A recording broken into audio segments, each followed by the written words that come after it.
Hello tout le monde, j'espère que vous allez bien. Je me trouve actuellement au fin fond, on va dire, des États-Unis. Je me trouve au lac Tahoe.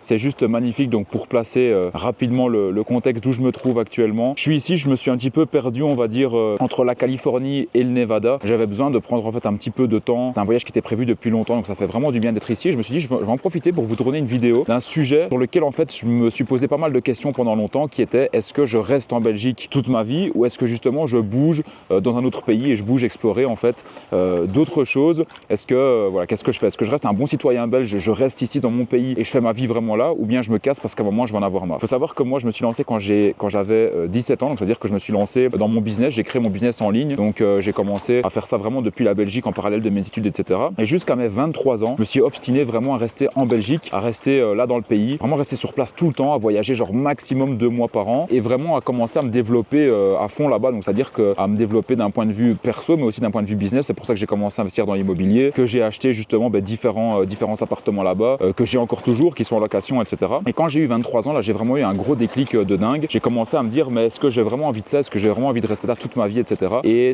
j'ai vraiment eu ce déclic là à 23 ans, alors qu'avant j'étais vraiment contre toutes les personnes qui partaient s'expatrier. Pas que j'étais contre elles, mais j'étais contre l'idée en fait de le faire. C'était vraiment à 24 ans, donc ça fait maintenant, je vais dire vraiment un an, que pour moi la Belgique, j'ai pratiquement mis une croix dessus en fait. J'ai encore des choses là-bas, des biens immobiliers, etc. Mais c'est plus du tout en fait une priorité pour moi de me dire de me développer en Belgique, de créer un patrimoine là-bas, ou bien même de continuer à vivre là-bas une grosse partie de l'année. Je vais t'expliquer pourquoi dans cette vidéo. Donc pourquoi est-ce qu'en fait j'ai fui la Belgique pour en fait 3 raisons principales. Donc, je peux commencer directement par la première raison. La première raison que en fait je remarquais depuis très longtemps, mais que j'ai vraiment pu en fait encore plus remarquer ici, comme j'ai passé pratiquement plus de 10 mois hors en fait de mon pays natal, c'est en fait vraiment le principe de perspective en fait. Le principe de perspective, qu'est-ce que c'est? C'est la manière dont tu vas voir les choses en étant en fait en Belgique ou en étant à l'étranger. Et à chaque fois que j'ai voyagé, à chaque fois je me suis dit en fait ça change vraiment la donne dans tout.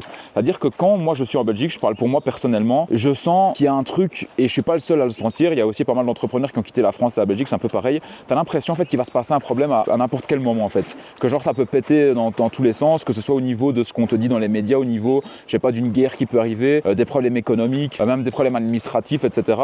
Bref, quand tu es en Belgique, tu es toujours un petit peu, je vais pas dire stressé, mais tu es toujours, voilà, t'es pas très bien. Ça rejoint justement le point numéro 2 qui est justement l'environnement, qui n'est pas propice justement au développement d'un entrepreneur. J'en parlerai juste après. Mais ce que je veux dire par là, c'est qu'en Belgique, dès que par exemple tu as un problème, etc., dans ton pays, tu vas fort le prendre au sérieux et tu vas vraiment mettre en fait ton mental là-dedans à fond, ce qui est pas plus mal pour le résoudre vite, etc. Et par exemple, quand je suis à l'étranger, que je suis au Costa Rica, à Dubaï, ou même ici par exemple, à côté de ce lac-ci où je suis vraiment limite en retraite, enfin il y a personne, c'est juste magnifique, je kiffe ce coin-ci. En fait, tu remets tout, tu vois tout d'une perspective différente en fait. C'est-à-dire que si tu as un problème, tu as un stress, ou tu dois gérer un truc dans ton business, tu as un truc urgent, etc.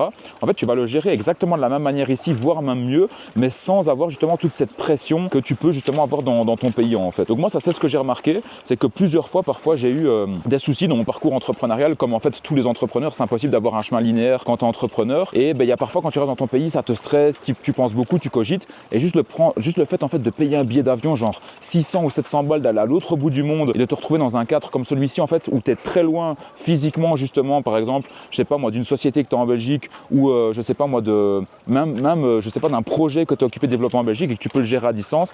Ça change toute la donne et tu arrives vraiment à voir ça avec une perspective différente, à le gérer avec plus de calme, plus de sérénité et plus de paix en fait. Moi je retrouve beaucoup plus de paix en moi, beaucoup plus de paix dans ma vie quand je suis hors de la Belgique que quand je suis dedans, pour justement déjà premièrement ce principe de perspective là quand tu as justement des problèmes à gérer. Deuxièmement, le deuxième point justement qui fait que j'ai fui la Belgique, c'est justement l'environnement en fait. Pour moi l'environnement belge, c'est pas du tout je veux dire un environnement qui est propice au fait au développement d'entrepreneurs et même de manière générale en Europe. C'est-à-dire que je me suis longtemps caché la face et voilé la face et je me suis longtemps dit ouais, la Belgique, ok, c'est peut-être pas le meilleur pays pour les entrepreneurs, mais tu as ta sécurité, je veux dire, tu es quand même plus ou moins bien, tu peux faire pas mal de trucs, etc. Et finalement, après avoir pas mal voyagé, je me rends quand même compte que la Belgique, niveau, je veux dire, environnement pour entrepreneurs, c'est quand même vraiment pas top. La Belgique, si tu as vraiment un business physique et que tu es obligé d'y rester, ok, tu t'entoures en fait d'autres personnes qui ont des business physiques et donc tu t'entraides et tu brainstorm et tu mastermind entre guillemets avec eux. Mais quand tu as un business en ligne et que tu peux voyager, en fait, à quoi bon rester justement dans un pays comme la Belgique qui me tire personnellement à fond vers le bas. Et je parle avec d'autres entrepreneurs, la Belgique, et je pense que la France, ça doit être similaire aussi, il n'y a pas pire en fait pour te laisser dans ta zone de confort, pour t'empêcher d'évoluer et pour t'empêcher en fait de débloquer certaines barrières que tu as dans ta tête. Quand tu es en Belgique, qu'en fait, vu que le pays, en fait, il y a tout le monde qui fait un petit peu la même chose, et je critique absolument pas, mais c'est la réalité, c'est que tout le monde est salarié, a sa sécurité sociale, a la sécurité de l'emploi, a sa maison avec sa famille, etc.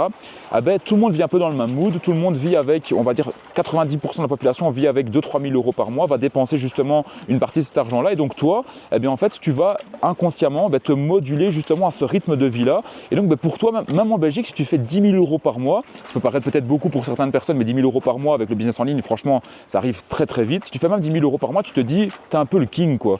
Tu n'as pas vraiment d'autres barrières que tu vas devoir surpasser parce que ton environnement ne te stimule pas. Que si par exemple, tu vas dans des villes comme Dubaï, tu vas dans des villes par exemple, même comme, ne serait-ce que même dans le sud de l'Espagne, comme Marbella, ah ben, tu sens directement que tu es entouré en fait de personnes différentes. Ton environnement également est différent, que ce soit le climat, les choses qui t'entourent. Tu vas voir peut-être plus de belles choses, tu vas voir qu'il y a des choses qui sont faites différemment, ben, ça va te faire penser différemment et tu vas te dire ok, mais en fait le fait de rester en Belgique, ça me laisse vraiment dans ma zone de confort parce que le pays non plus est pas excessivement cher. Enfin, il faut dire les choses, et même si les gens disent que c'est la crise, que c'est devenu plus cher, c'est pas non plus blindé cher comparé par exemple à Dubaï ou même par exemple ici aux États-Unis où je suis actuellement en Californie, franchement c'est encore 2 fois plus cher que Dubaï. Ah ben, le fait de rester en Belgique, ça va vraiment te laisser dans ta zone de confort et ça va t'empêcher inconsciemment d'évoluer parce qu'encore une fois, avec par exemple 5 ou 10 000 euros par mois, tu vas te dire je suis super bien, ça sert à rien que je gagne blindé. Par contre, tu vas maintenant à Dubaï, etc. Avec 10 000 euros par mois, tu vis vraiment. Enfin, je sais même pas si tu peux vivre avec 10 000 euros par mois. J'imagine que oui, tu peux vivre avec 10 000 euros par mois à Dubaï, mais tu es vraiment limite, quoi. Et que là, en fait, tu vas être entouré d'entrepreneurs, etc. Et très vite à Dubaï, tu vas même plus en fait travailler pour l'argent, mais tu vas vraiment travailler parce que c'est ton environnement qui te stimule. C'est comme un sportif de haut niveau, en fait. C'est-à-dire que si tu es très bon en football, mais que tu es dans une équipe avec des joueurs qui sont pas très bons, ben, ça va pas vraiment te pousser à aller t'entraîner une fois par jour, à te réveiller à 6 heures, à bien manger, avoir un bon rythme de vie, etc. Maintenant, si tu es dans une équipe avec des gars qui sont vraiment super chauds, qui sont meilleurs que toi, etc., qui ont une putain d'hygiène de vie, ça va te pousser justement à être meilleur qu'eux aussi. Donc tu vas te lever plus tôt, tu vas avoir une meilleure hygiène de vie, tu vas mieux manger, tu vas t'entraîner 1 voire 2 fois par jour. Ah ben, c'est exactement la même chose. Pour moi, Dubaï, c'est un petit peu la ligue des champions de l'entrepreneuriat. Et quand tu es là-bas, ça te pousse à aller voir plus loin, ça te pousse à sortir de ta zone de confort. Et c'est pas plus mal parce qu'au moins, ça te permet vraiment de sécuriser ton avenir en fait. Comme moi, quand je restais en Belgique très longtemps, au bout de 2-3 mois, je sentais qu'il n'y avait plus de jus qui sortait. En fait, tu avais beau continuer à presser l'orange, c'est-à-dire mon cerveau, il n'y avait plus vraiment de jus qui sortait. Que je vais par exemple à Dubaï, il y a de nouveau en fait l'orange qui est bien mûr, du jus qui sort et ça me permet justement de générer pas mal de cash parce que ça me motive beaucoup plus et du coup je remets les choses dans une perspective différente et du coup je génère plus de cash et ça me permet justement d'assurer beaucoup plus mon avenir, d'avoir du cash à réinvestir, etc. En Belgique c'est le cas aussi, mais à une échelle quand même moins élevée. Et juste avant de passer à la dernière raison de pourquoi j'ai quitté la Belgique, je vous montre juste le lac ici derrière moi. C'est juste magnifique. Pour ceux qui ne sont jamais venus, franchement c'est un petit coin paumé, lac Tao. Il n'y a pas grand monde ici, mais je vous jure, qu'est-ce que ça fait du bien. Là, il y a 3 degrés, mais avec le soleil, franchement, c'est magnifique. Je dors juste là-bas derrière, là. Franchement, c'est une dinguerie. Si vous n'êtes jamais venu ici, et je pense pas que c'est très commun, venez vraiment faire un tour parce que ça vaut vraiment la peine de venir. C'est hyper relaxant. Encore une fois, quand je parle de perspective, tu viens ici, ça peut vraiment faire du bien pour ton business, tes pensées, remettre un petit peu tout en question, prendre un break, respirer le bon air ici à 2000 mètres d'altitude avec les montagnes là-bas derrière moi avec de la neige. Enfin bref, je recommande à tout le monde de faire un petit peu ce genre de retraite, ça fait un bien fou, quoi. Bon, et la troisième raison pour laquelle je suis parti justement de la Belgique, d'ailleurs pour ceux qui se posent la question, c'est pas que je suis parti juste là pour faire un voyage et puis je vais revenir. C'est vraiment là dans ma tête, c'est très clair, je vais plus passer 3 ou 4 mois par an en Belgique, quoi. Si je vais passer en Belgique, ça va être 1 ou 2 mois pour voir la famille, pour voir quelques potes, faire quelques trucs là-bas, gérer mon business, bien qu'il est aussi géré par certaines personnes très proches de moi en Belgique, mais à part ça, c'est tout en fait. Je resterai plus là-bas 6 mois par an. Voilà, je vais passer du temps dans pas mal d'autres pays, notamment justement le sud de l'Espagne, Dubaï et peut-être d'autres pays un peu plus exotiques comme le Costa Rica, etc., qui me plaisent aussi vachement pas mal. Après, l'Amérique ici, je suis vraiment là pour un voyage un petit peu, on va dire, exceptionnel, mais l'Amérique, c'est pas non plus, je pense, un pays où je vais passer beaucoup de temps, mais en tout cas, ça fait du bien d'être ici pour le moment. Enfin bref, pour justement la raison numéro 3, c'est même pas le contexte économique, parce que pour moi, on dit crise, on parle de la crise en Europe, en Belgique, dans le monde entier. Tu regardes un petit peu ce qui se fait, par exemple, même ne serait-ce que les week-ends, les gens n'ont pas arrêté de sortir, d'aller manger au restaurant ou de boire de l'alcool tous les week-ends, c'est même encore plus qu'avant. Pareil au niveau des vacances, les vacances n'ont jamais coûté aussi cher que ce soit les billets d'avion ou les hôtels. Il n'y a jamais eu autant de personnes qui partent en vacances à des prix 2 ou 3 fois plus élevés. Donc c'est clair qu'on parle de crise, oui, c'est clair que les gens ont plus de mal peut-être à assumer les fins de mois, etc. Mais au final, les gens n'ont pas baissé leur qualité de vie de manière générale. En tout cas, encore une fois, de manière générale, il y a certainement des cas exceptionnels, des cas plus rares, mais de manière générale, c'est ce que je remarque. La crise, en fait, moi, depuis que je suis tout petit, elle existe en fait. Depuis que je suis tout petit, j'entends à la télévision télévision, c'est la crise, etc. C'est la crise, c'est la crise. Ça fait stresser tous les gens et ça permet de mettre un petit peu la peur aux gens. Et quand on arrive à instaurer la peur chez les gens,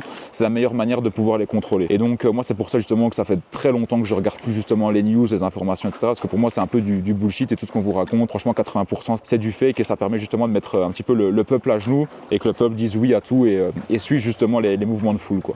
Bref, donc la troisième raison, c'est même pas en fait le contexte économique qui m'a fait bouger de la Belgique, c'est le contexte plutôt mental des personnes en fait. Et c'est ça en fait, quand t'es en Belgique, à cause justement des médias, à cause justement de tout ce que tu entends autour de toi, etc., les gens sont dans une paranoïa. La plupart des gens sont anxiogènes, stressés, de mauvaise humeur, ne font que râler sur le gouvernement, etc. Et aujourd'hui, moi je suis arrivé dans un point dans ma vie où je me dis que en fait, ce qui t'entoure, les bonnes ou les mauvaises choses, c'est pas à cause ou grâce au gouvernement, c'est pas à cause ou grâce à ton voisin ou à Pierre, Paul ou Jacques.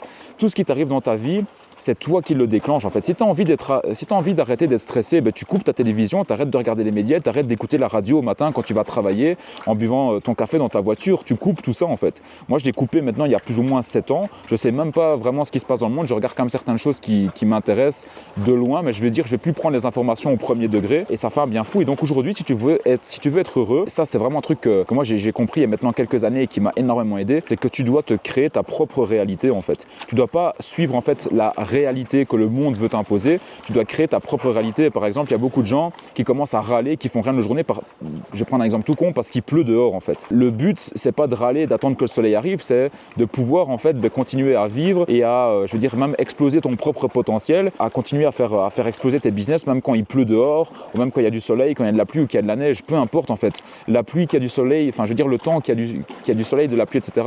Le temps ne va pas t'attendre justement à ce que tu bouges, c'est toi qui dois bouger toi-même. Idem au niveau des informations, si tu veux arrêter d'être encore une fois anxiogène, etc., t'arrêtes de suivre un petit peu l'information mainstream et commence justement à te renseigner dans d'autres sources d'informations, que ce soit à travers justement YouTube, des gars qui t'inspirent, des podcasts, etc. Et c'est là justement où en fait ton paradigme va changer, tes pensées vont changer, tes actions vont changer. Avant de pouvoir changer tes actions, tu dois d'abord pouvoir changer tes pensées.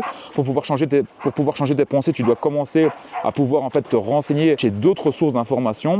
Et tout ça en fait découle sur tes actions et tes actions en fait vont te donner un autre lifestyle et un autre style de vie en fait. Mais tu dois commencer vraiment par la base et commencer vraiment par changer ton paradigme et ce contexte qui est anxiogène dans lequel justement les gens vivent en France et en Belgique. Et moi j'ai compris très vite que si justement je voulais m'élever, évoluer, il fallait pas en fait que je reste dans ce contexte anxiogène. Et moi en fait c'est ça qui me saoule en Belgique et en France, c'est que même si aujourd'hui je peux dire que je me suis créé ma propre réalité, je suis beaucoup plus heureux qu'avant par le changement justement de tout ça, hein. Donc mes pensées, les sources d'informations que je regarde, mes actions, etc. Malgré ça, même quand tu reviens en Belgique et en France, c'est quand même difficile parce que tous les gens qui t'entourent sont restés justement en fait un petit peu dans ce moule-là anxiogène, etc. Et donc pour moi, ça m'impacte quand même si je dis que ça m'impacte pas, indirectement sur le long terme, ça va m'impacter, quoi. Donc voilà pourquoi j'ai aussi décidé de quitter la Belgique pour cette troisième raison-là, quoi. Donc il est à peine 9h ici, moi je vais continuer ma journée sous ce beau soleil, ce bon climat, même s'il n'y a que 2 ou 3 degrés avec ce soleil, franchement c'est parfait. J'espère que vous avez kiffé. N'hésitez pas à me laisser un pouce bleu, à me laisser un commentaire aussi sous cette vidéo. Ça me montre que vous kiffez ce genre de vidéo aussi. Ça me pousse